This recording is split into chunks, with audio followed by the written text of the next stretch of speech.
أعوذ بالله من الشيطان الرجيم بسم الله الرحمن الرحيم يا أيها الذين آمنوا أطيعوا الله ورسوله ولا تولوا عنه وأنتم تسمعون ولا تكونوا كالذين قالوا سمعنا وهم لا يسمعون إن شر الدواب عند الله الصم البكم الذين لا يعقلون. د جهاد د پاره دویم قانون ذکر کیږي. یو قانون مخکې ذکر شو چې تاسو کله جهاد کوئ میدان جهاد کې کافر سره مقابل شللی مخامخ شللی نو بیا به تخته نه د میدان جهاد نه بیا به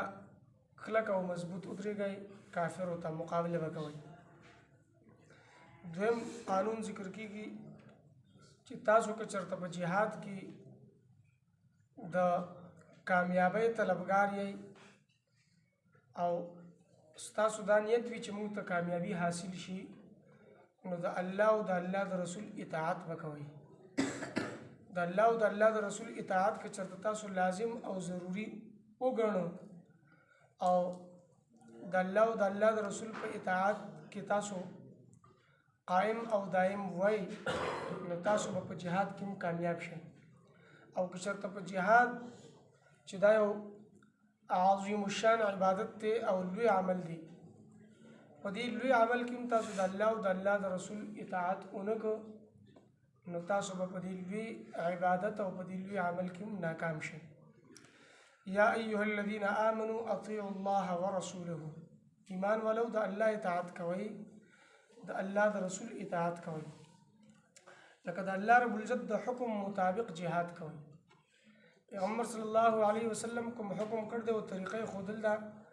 د هغې مطابق جهاد کوئ. لکه د پیغمبر صلی الله علیه وسلم طریقې کار به دا و چې اول به کافرو ته دعوت ورکړو چې اسلام راوړئ تاسو به په امن او په سلامتیا کې شئ. هغې نه وروسته به کافرو سره د جنګېدو او د جهاد هغه طریقه او دستور به اپناوو. بیا د پیغمبر صلی الله علیه وسلم تعلیمات دا دي چې کله تاسو جهاد کوئ او تاسو کافرو سره جنګېږئ نو بې ګناه خلق به نه وژنئ. اسلام چونکې امن والا مذهب دی او اسلام د امن درس ورکوي د جهاد په دوران کې هم بعضې هغه خلق چې هغه تاسو سره جنګېږي نه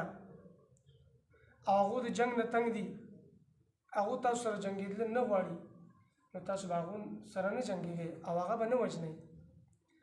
لکه زنانه دي بوډاګان دي ماشومان بچي دي یا د کافرو مزدوران دي نوکران دي او تاسو سره جنګېږي نه. بوډاګان دي نه جنګېږي زنانه دي هغې جنګېږي نه بچي دي نه جنګېږي. ظاهره ده په دې کې بعضې هغه د جنګ طاقت هم نه لري نو داسې خلق به نه وژنئ. ها که چېرته دغه خلق چې بوډاګان دي یا زنانه دي یا بچي دي یا د کافرو غلامان دي د هغو نوکران دي د هغو مزدوران دي خو هغو د مسلمانانو خلاف د کافرو مدد کوي نو بیا هغه وژل هم جایز دي. لکه یو مشر دی بوډا دی جنګېدی خو نه شي خو هغه دوی ته مشورې ورکوي طریقې ورته ښیي چې داسې حمله وکړئ داسې به کوئ داسې به کوئ د هغه وژل هم جایز دي. یا یو بچی دی خو هغه دوی د ځان دپاره بطور ډال استعمالوي د هغه وژل هم جایز دي. یو زنانه د هغه د دې مدد کوي دې ته اسلحې رسوي او سامانونه ورته رسوي غشي ورته رسوي د هغې وژل هم جایز دي. داسې د دو مزدوران دي د دو نوکران دي خو هغه د دو معاونین دي د دو مدد کوي د هغو وژل هم جایز دي. او که هغه بې ګناه هغه دې سره په دې جنګ کې نه دي شامل د دو مدد نه کوي او مرسته یې نه کوي مسلمانانو سره جنګېږي نه نو بیا د پیغمبر صلی الله علیه وسلم تعلیمات دا دي چې داسې خلق به نه وژنئ. د جهاد په دوران کې داسې خلق وژنئ به نه دا به بچ کوئ. د الله او د الله د رسول اطاعت ته ده چې تاسو د الله رب العزت د حکم مطابق وجنګېږئ د الله د رسول په طریقې باندې وجنګېږئ. ولا تولوا عنه وانتم تسمعون، او مخ به ګوړې نه اړوئ، اعراض به نه کوئ د پیغمبر صلی الله علیه وسلم د اطاعت نه، یا د جهاد نه به مخ نه اړوئ. ګورئ چې تاسو جهاد ترک کوئ، جهاد پرېږدئ، نو که تاسو چېرته جهاد ترک کړ، جهاد پرېښودو، ذلت او رسوایي به ستاسو مقدر جوړ شي، ذلیل او رسوا به یې په دنیا کې. وانتم تسمعون، او حال دا دی چې تاسو اورېدل کوئ، قرآن بیانېږي، تاسو قرآن اورئ، پیغمبر صلی الله علیه وسلم تاسو ته نصیحت کوي، وعظ کوي، هغه نصیحت هغه وعظ تاسو اورئ، او د دې باوجود چې تاسو اعراض وکئ د الله او د الله د رسول د اطاعت نه، او یا د جهاد غوندې لوی حکم نه تاسو اعراض وکړو، نو ظاهره ده چې تاسو به ذلیل او رسوا شئ. ولا تکونوا کالذین قالوا سمعنا، او که تاسو د کافر د یهودو په شانې د منافقینو په شانې قرآن اورئ، واعظ و نصیحت اورئ، او د هغې باوجود بیا په هغې باندې عمل نه کوئ، دا خو وایئ قالوا سمعنا، لکه څنګه به منافقین وي، یهود وي چې موږ اورېدلي دي، موږ واورېدل، وهم لا يسمعون، حال دا دی چې دوی نه اوري، په غوږونو خو واورېدل خو زړه سره یې قبلوي نه. لکه قرآن مجید کې دا مضمون بل ځای کې ذکر کېږي چې فإنها لا تعمى الأبصار ولكن تعمى القلوب التي في الصدور. دا داسې خلق ته چې سترګې ړندې نه دي خو زړه یې ړوند دی، غوږونه یې خو کاڼه نه دي خو زړه یې کوڼ دی، د زړه په سترګو لیدل نه کوي، د زړه په غوږونو اورېدل نه کوي، یو غوږ نه خبره واورېدله بل نه یې ووښکله، داسې به نه کوئ. د منافقینو د یهودو په شانې داسې به نه کوئ چې تاسو وایئ موږ واورېدل، او په حقیقت کې تاسو بیا هغه زړه ته خبره کوزوئ نه، او د زړه په غوږونو باندې نه اورئ، قبلوئ نه، داسې به نه کوئ. ان شر الدواب عند الله الصم البكم الذين لا يعقلون. کوم سړی چې هغه قرآن اوري، د پیغمبر صلی الله علیه وسلم فرمان هغه ته رسي، هغه اوري او هغه قبلوي نه، غوږونو سره خو واورېدل خو زړه سره یې نه قبلوي، ژبې سره حق نه بیانوي، د حق وینا نه کوي، دا سړی دا د جانورو نه هم بدتر دی، د بهایمو نه هم بدتر دی. زنده سر چې په دنیا کې څومره دي، که هغه د 2 خپو والا دي، د 4 خپو والا دي، په خېټه باندې د تلو والا چې څومره مخلوق دی، د هغه ټولو مخلوقو نه زیات بدتر دی. ان شر الدواب، یقینا بدتر زنده سر هغه دي د الله په نزد الصم البکم الذین لا یعقلون، چې دوی دا کاڼه دي، دا چاړاګان دي، او دوی عقل نه لري. لکه حقیقت کې نه دي کاڼه، حقیقتا چاړاګان نه دي، لکه د دنیا خبرې کولی شي، خپل د ضرورت خبرې کولی شي، حق نه وي. غوږونه یې کاڼه نه دي، خبرې اوري، کله کله حق هم واوري لیکن قبلوي نه، او خپل عقل استعمالوي نه د دین دپاره، د اسلام دپاره، د شریعت دپاره خپل د عقل نه کار نه اخلي. غوږونه یې هم شته دی، سترګې یې هم شته دی، زړه یې هم شته دی، دماغ یې هم شته دی، خو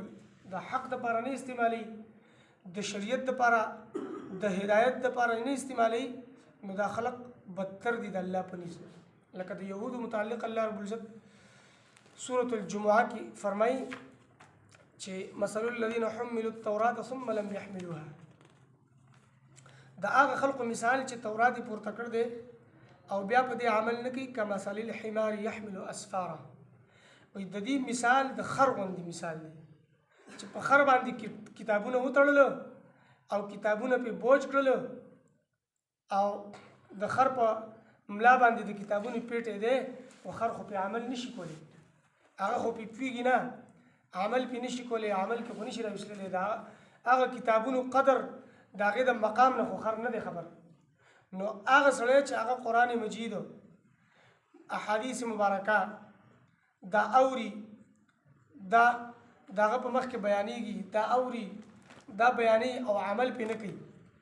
په عمل کې نه راولي، نو د مثال د هغه خر دی چې په هغه باندې کتابونه خو بار کړی شوي دي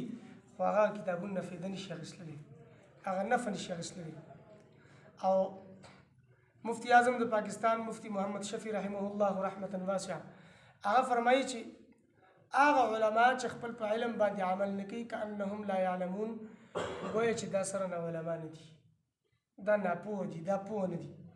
نو چې کوم سړي سره څومره معلومات دي په هغې باندې عمل د ده دپاره ضروري دی عمل به کوي که عمل نه کوي نو دا بیا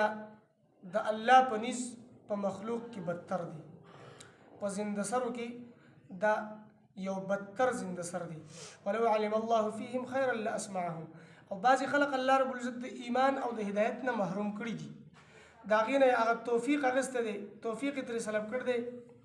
دا ځکه چې د الله په علم کې ده چې دا خلق دوی خو صلاحیت د هدایت لري لیکن خپل صلاحیت چې دی هغه د هدایت قبلولو دپاره نه استعمالي د حق قبلولو دپاره نه استعمالي کنه الله رب العزت ورله توفیق ورکړو لیکن دو خپل دا صلاحیت خپل دا استعداد د حق دپاره نه استعمالي الله رب العزت پرې مهر جباریت ولګو او هغه استعداد د دین واغست ولو اسمعهم لتولوا وهم معرضون او که چېرته دوی ته دا توفیق ورم کړلی شي او دوی واوري قرآن واوري احادیث واوري خو بیا به هم اعراض کوي لتولوا وهم معرضون خامخا مخ به اړي اعراض به کوي د دې نه که هدایت قبول هم کو اسلام قبول کو بیا به مرتد شي اسلام به بیا پرېږدي هدایت نه بیا به د ګمراهۍ طرف ته لاړ شي ځکه الله تبارک وتعالی دغه خلقو له د هدایت هغه توفیق نه ورکوي د دونه د هدایت توفیق یې سلب کړی دی هغه استعداد یې ترنه واخیست یا ایها الذین آمنوا اے ایمان والو اطیعوا الله ورسوله د الله اطاعت کوئ او د الله د رسول اطاعت کوئ ولا تولوا عنه او مخ ماړوئ د الله د رسول د اطاعت نه یا د جهاد نه فانتم تسمعون او حال دا دی چې تاسو قرآن اورئ یا د پیغمبر صلی الله علیه وسلم نصیحتونه اورئ ولا تکونوا کالذین مه کیږئ تاسو په شان د هغه کسانو قالوا سمعنا چې دوی وی اورېدل دي مونږ وهم لا یسمعون او حال دا دی چې دوی نه اوري لکه د زړه په غوږونو باندې نه اوري ان شر الدواب یقینا بدترین زنده سر عند الله د الله په نزد الصم البکم الذین دا کاڼه او چاړاګان هغه کسان دي لا یعقلون چې دوی د عقل نه کار نه اخلي ولو علم الله فیهم که چېرته الله تبارک وتعالی ته د دوی په باره کې علم وی د دوی په باره کې خیرا د بلای د حق د قبلولو لکه د الله په علم کې ده چې دوی حق نه قبلي د الله په علم کې چې دوی به حق قبلي لاسمعهم نو خامخه دوی ته به اورول کړي ولو اسمعهم او که چېرته اورولو کې دوی ته لتولوا نو خامخه دوی شاکۍ دوی ته دوی ترنه مخ اړي وهم او حال دا دی معرضون دوی اعراض کوونکي دي مخ اړوونکي دي قبلي نه